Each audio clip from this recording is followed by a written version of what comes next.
Hello welcome to our channel. म फेरि पनि आज अर्को नयाँ भिडियो लिएर उपस्थित भइसकेको छु। अब गण्डकी प्रदेशको परीक्षा नजिकैसँगै गण्डकी प्रदेश विशेष गण्डकी प्रदेशको बारेमा चाहिँ मैले भिडियो बनाएको छु। यो भिडियो चाहिँ सुरुदेखि अन्तिमसम्म हेर्नुभयो भने गण्डकी प्रदेशको बारेबाट सोध्ने प्रश्न यहाँभन्दा बाहिरबाट सोध्ने छैन। यसको चाहिँ यो भिडियोको चाहिँ पिडिएफको क्रेडिट जान्छ टिम सन्देशलाई। यो चाहिँ सोर्स चाहिँ टिम सन्देश हो यो मेरो पिडिएफको। अब म चाहिँ भिडियोलाई सुरु गरेँ। खास त गण्डकी प्रदेशको परिचय छ होइन। अब गण्डकी प्रदेशको चाहिँ अब पहिला सिमाना।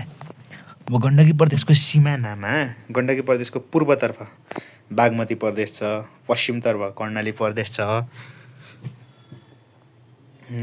र लुम्बिनी प्रदेश पनि छ। अनि उत्तरमा चाहिँ चीन र दक्षिणमा चाहिँ लुम्बिनी प्रदेश फेरि र भारतको बिहार छ। पश्चिममा कर्णाली र लुम्बिनी छ, उत्तरमा चीन छ, दक्षिणमा चाहिँ फेरि लुम्बिनी र भारत छ। भारतको बिहार राज्यसँग जोडिएको छ। अब गण्डकी प्रदेशमा चाहिँ 11वटा जिल्ला रहेका छन्। गोर्खा, लमजुङ, तनहुँ, कास्की, मनाङ, पर्वत, स्याङ्जा, मेग्दी, बागलुङ र नवलपरासी, बर्दघाट, सुस्ता पूर्व यिनी हुन् 11वटा जिल्ला होइन। अब यस प्रदेशको सबभन्दा ठुलो जिल्ला भनेको गोर्खा जिल्ला हो, जुन 3610 वर्ग किलोमिटर रहेको छ र सानो जिल्ला चाहिँ पर्वत, जुन 494 वर्ग किलोमिटर रहेको छ। अब गण्डकी प्रदेशको राजधानी भनेको पोखराको कास्की हो।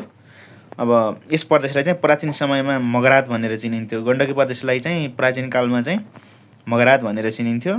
राष्ट्रिय गणना 2078 अनुसार चाहिँ गण्डकी प्रदेशमा 6,62,480 परिवार छन्। परिवार चाहिँ 6,62,480 छन्। कुल जनसङ्ख्या भनेको चाहिँ 24,66,427, जसमध्ये पुरुष भनेको 11,70,833, महिला भनेको 12,95,594। जातीय तथा भाषिक रूपमा चाहिँ विविधता छ होइन। अब यो प्रदेशमा मुख्य चाहिँ ब्राह्मण, क्षेत्री, गुरुङ, मगर लगायतका जाति चाहिँ बसोबास गर्छन् भने नेपाली गुरुङ भाषा चाहिँ मुख्य बोलिन्छ। अब गण्डकी प्रदेशको बारेमा अन्य जानकारी होइन। अब क्षेत्रफल, गण्डकी प्रदेशको क्षेत्रफल भनेको 21,733 वर्ग किलोमिटर, जुन नेपालको क्षेत्रफलको 14.61% भूभाग चाहिँ ओगटेको छ। कुल जनसङ्ख्या भनेको 24,66,427 जना। स्थानीय तह 85, गाउँपालिका स्थानीय तह 85, जसमा गाउँपालिका 58, नगरपालिका 26, उपमहानगरपालिका छैन। उपमहानगरपालिका नभएको प्रदेशमा पर्यो होइन। कति महानगरपालिका? एउटा। अब यसमा चाहिँ वडा सङ्ख्या भनेको 759वटा। प्रदेश सभाको सङ्ख्या भनेको 36वटा भनेपछि प्रदेश सभा 36वटा छन्। अब जिल्ला चाहिँ 11वटा भइहाले। ठुलो जिल्ला गोर्खा, जुन 3,610 वर्ग किलोमिटर छ। सानो जिल्ला पर्वत, जुन 4,494 वर्ग किलोमिटर रहेको छ। अब यसको राजधानी भनेको चाहिँ स्थायी राजधानी भनेको पोखरा हो। अब प्रदेश सभा चाहिँ 36 छ भनेपछि प्रतिनिधि सभा चाहिँ अभियसली 18 हुने भयो होइन। यहाँको प्रमुख धार्मिक तथा पर्यटकीय स्थल भनेको मनोकामना, मुक्तिनाथ, गोरखकाली, विन्ध्यवासिनी, पोखरा, घलेश्वर महादेव, बन्दीपुर, कान्द्रुप हुन्। यसका प्रमुख नदी गण्डकी प्रदेशका भनेको मर्स्याङ्दी, मादी, कालीगण्डकी, सेती हुन् भने यहाँको प्रमुख हिमाल भनेको माछापुच्छ्रे हिमाल, अन्नपूर्ण, मनासलु, गणेश हिमाल रहेका छन्। यहाँका प्रमुख विमानस्थल भनेका पोखरा, जोमसुङ, मनाङ, भालुङटार विमानस्थल आदि हुन् भने प्रमुख राजमार्ग भनेको सिद्धार्थ र पृथ्वी राजमार्ग हुन्। यहाँको प्रमुख जलविद्युत केन्द्र भनेको कालीगण्डकी, राहुघाटी, मर्स्याङ्दी 3टा रहेका छन् होइन। यहाँको विश्वविद्यालय भनेको पोखरा विश्वविद्यालय भयो। अब यहाँ चाहिँ जिल्लागत जानकारी पनि छ। जिल्लागत कुन जिल्लामा के छन्, कुन जिल्लामा कुन धार्मिक पर्यटन स्थल छन्, त्यो छ। यहाँबाट मैले चाहिँ अलि मुख्य भन्ने भएँ। जस्तै सबैभन्दा होचो हिमरेखा रुपिनाला हिमरेखा, जुन 4,500 मिटरमा छ होइन। अब यो भन्ज्याङहरू गोर्खामा भएको ग्याला भन्ज्याङ, याला भन्ज्याङ एकदम धेरै सोध्ने होइन। अब क्षेत्रफलको आधारमा 4औं ठुलो जिल्ला रहेछ तनहुँमा। अब तनहुँमा चाहिँ ब्यास गुफा, पराशर गुफा, विमल गुफा, भालुबिम गुफा यहाँ छन् सबै गुफाहरू छन्। यो तपाईँहरूले चाहिँ यो भिडियोलाई रोकेर एकदम मजाले हेर्न सक्नुहुन्छ। नेपालको सबभन्दा ठुलो गुफा सिद्ध गुफा चाहिँ तनहुँमा पर्छ हो। यस्तो यो कुनै कुनै इम्पोर्टेन्टहरू चाहिँ म भनिदिन्छु। भानुभक्त र ब्यासको जिल्ला पर्यटकीय स्थल बन्दीपुर तनहुँमा भयो। अब मनाङको तिल्योचो चाल सबैभन्दा उचाइमा रहेको ताल भयो। अब हिमालपारीको जिल्ला भनेर चिनिने जिल्ला मनाङ भयो एउटा, मुस्ताङ भयो, दुईवटा हुन्। कम जनसङ्ख्या जनघनत्व भएको, कम जनसङ्ख्या कम जनघनत्व भएको, कम उब्जाउ भूमि हुने मनाङ नगरपालिका विहीन जिल्ला। अब लमजुङ भनेको चाहिँ हलो क्रान्ति सुरु भएको जिल्ला लमजुङ भयो।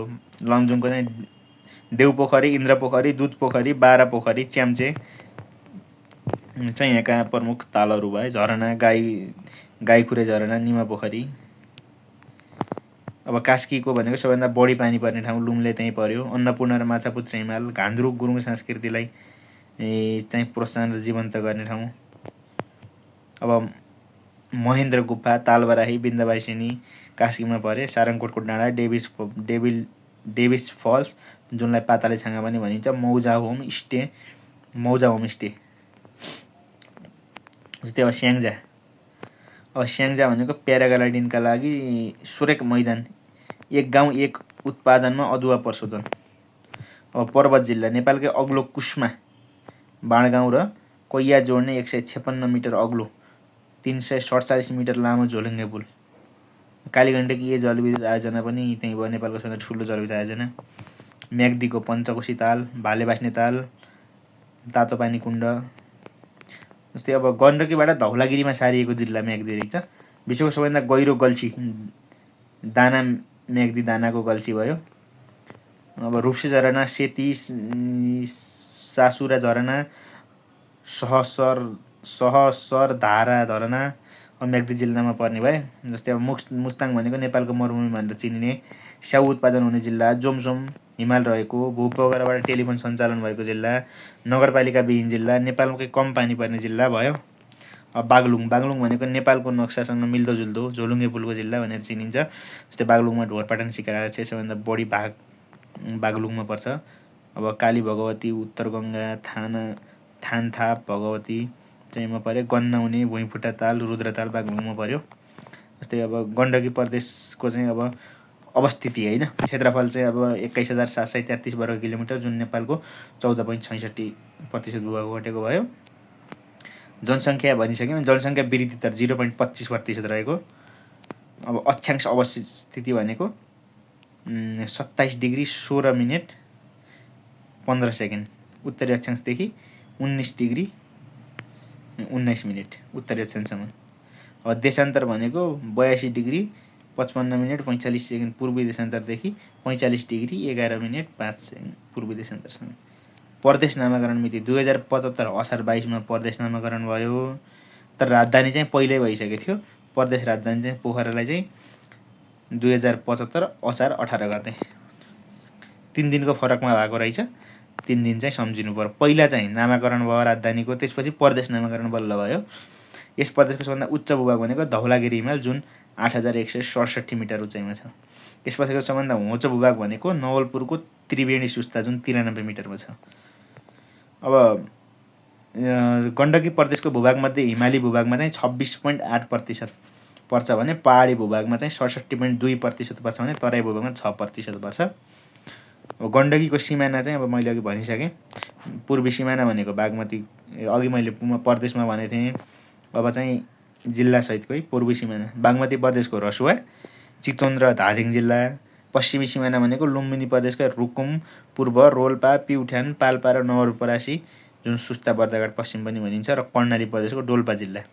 उत्तरी सिमाना भनेको चिनको स्वशासित क्षेत्र तिब्बत। दक्षिणी सिमाना भनेको पाल्पा जिल्ला र भारतको बिहार राज्य। अब गण्डकी प्रदेशका अघिका जिल्लाको विशेषता मैले भनिसकेँ। तपाईँले एकचोटि यो भिडियोलाई रोकेर हेर्न पनि सक्नुहुन्छ। म यस्तो गरेर राख्दैन, ढ्याक्क तपाईँले भिडियो रोकेर मजाले पढ्न सक्नुहुन्छ। यसलाई भिडियो रोकेर पढ्न पनि सक्नुहुन्छ। अब गण्डकी प्रदेशका महत्त्वपूर्ण चिनारीहरू भन्ने छ।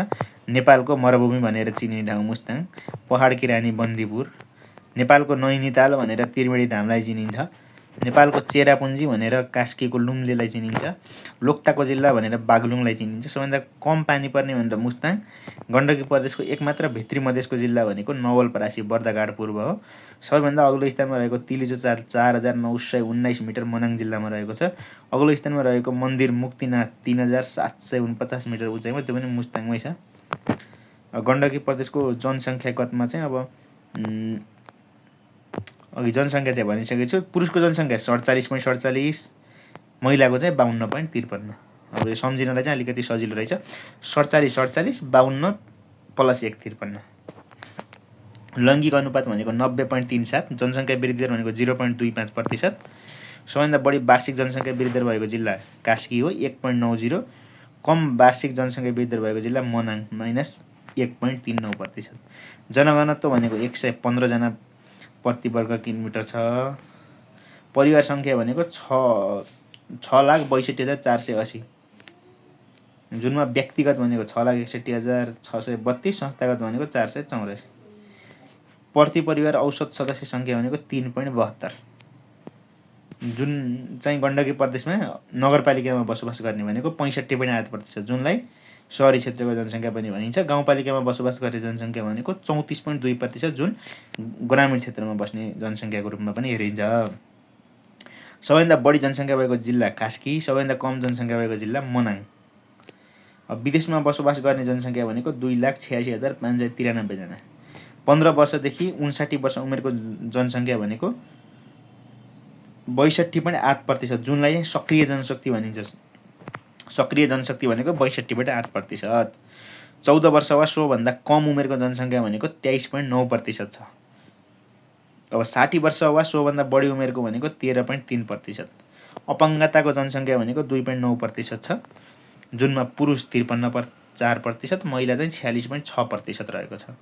साक्षरता दर भनेको गण्डकी प्रदेशको साक्षरता दर भनेको 81.7% छ, जसमध्ये पनि पुरुषको 88.8% र महिलाको चाहिँ 75.3% रहेको छ। आर्थिक रूपले सक्रिय जनसङ्ख्या भनेको 13,76,396 जना। आर्थिक रूपले निष्क्रिय जनसङ्ख्या भनेको 6,93,053। अक्सर बेरोजगारीको सङ्ख्या भनेको 73,327, जुन 7.40% हुन्छ। गण्डकी प्रदेशको बेरोजगारी भनेको 7.40% भयो। अब गण्डकी प्रदेशको हामीले औसत परिवार पनि भनिसक्यौँ। लैङ्गिक अनुपात बढी भएको जिल्ला मनाङ, कम भएको जिल्ला स्याङ्जा। अब जस्तै परिवारको औसत आकार बढी भएको जिल्ला नवलपरासी, कम भएको गोर्खा। परिवार सङ्ख्या बढी भएको कास्की, कम भएको मनाङ। जस्तै सबैभन्दा बढी जनसङ्ख्या भएको कास्की, सबैभन्दा कम भएको मनाङ। अब जनघनत्व भनेको सबैभन्दा बढी कास्की, सबैभन्दा कम मनाङ। मनाङ चाहिँ अब देशकै सबैभन्दा कम जनघनत्व भएको जिल्ला पनि भयो।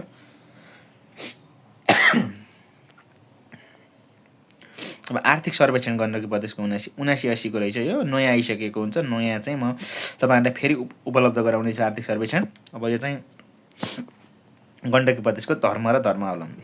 हिन्दू धर्म सबैभन्दा बढी छन्, यसरी तपाईँले सबै हेर्न सक्नुहुन्छ। सबैभन्दा कम भनेको बहाई, जुन 25 जनाले मान्नेका छन्। हिन्दू भनेको बढी 82.2%।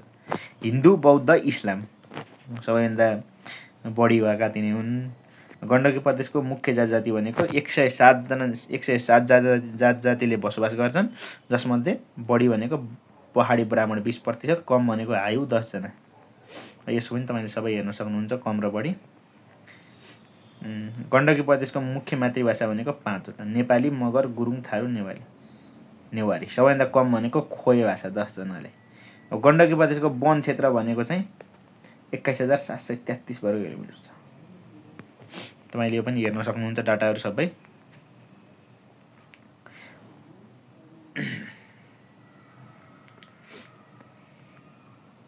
गण्डकी प्रदेशको वर्तमान मुख्यमन्त्री भनेको सुरेन्द्र राज पाण्डे।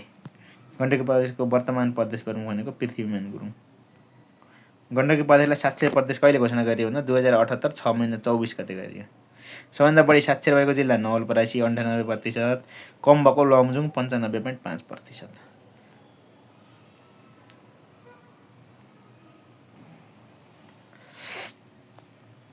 अब यहाँबाट तपाईँले सबै हेर्न सक्नुहुन्छ। हेर्न चाहिँ अब धेरै भित्र पनि नजाउँ होला। हाम्रो यति नै भयो होइन। औसत परिवार सङ्ख्या भनेको चाहिँ बढी औसत परिवार सङ्ख्या भएको नगरपालिका ढोरपाटन बागलुङ, कम भएको सबैभन्दा सदस्य सङ्ख्या कम भएको भनेको पालुङटार गोर्खामा रहेछ। बढी औसत परिवार सदस्य सङ्ख्या भएको गाउँपालिका ताराखोला बागलुङ, कम औसत परिवार सदस्य सङ्ख्या भएको गाउँपालिका बारागुङ मुक्ति क्षेत्र मुस्ताङ।